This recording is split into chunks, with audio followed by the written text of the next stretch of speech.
The oldest pyramids were raised in ancient Egypt in the 27th century BC during the reign of the Third Dynasty.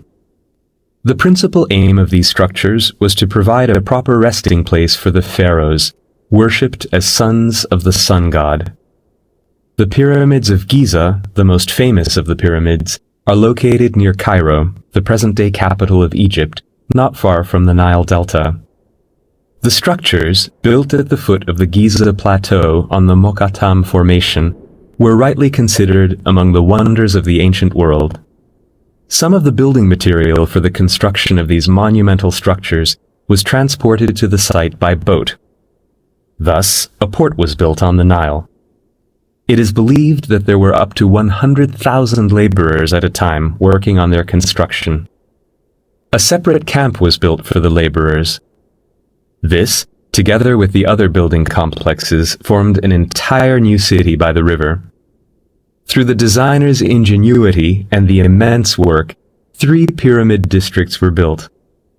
The structure of these was similar. The valley temples were connected with the central buildings of the necropolis by a passage. The pyramids of the pharaohs were surrounded by the tombs, or mastabas, of relatives and aristocrats, as well as by complementary pyramids. The largest of the 3 pyramids was built as a tomb for Pharaoh Khufu, or Cheops in Greek, the second largest for Khafre, or Khephren, and the smallest one for Menkaure, or Mycerinus. They were members of the 4th dynasty of kings, father, son, and grandson. The Great Pyramid of Giza, built for Pharaoh Cheops, is the oldest and the only one of the 7 ancient wonders still in existence.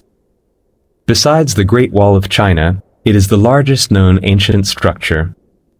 The sides of the pyramid face the 4 cardinal directions, and their length is around 230 meters. Its base area, which is as large as 4 football pitches, is almost perfectly horizontal. The 137-meter-tall structure was constructed of about 2 million blocks of stone, weighing 1.5 to 10 tons each. The total weight of this monumental tomb might have reached 5 million tons. It was covered with tiles of polished white limestone. The original entrance to the pyramid was located on the northern side, 17 meters above ground level. Hiding the entrance was a way to protect the structure against grave robbers. The passage behind the entrance branches inside the pyramid. The descending passage leads to an unfinished subterranean burial chamber. The ascending passage leads to the Grand Gallery and the Queen's Chamber. A passage at the top of the Grand Gallery takes one to the King's Chamber, which was the tomb of the pharaoh, the final resting place for his sarcophagus. There were air shafts inside the pyramid and relieving chambers above the pharaoh's chamber. The city of the dead had a special resident. The guardian of the necropolis was the Sphinx, a creature with a human head and a lion's body. The date of its creation is still debated. Many scholars believe it was ordered by Pharaoh Khephren, and thus it is his face that is reflected in the face of the Sphinx.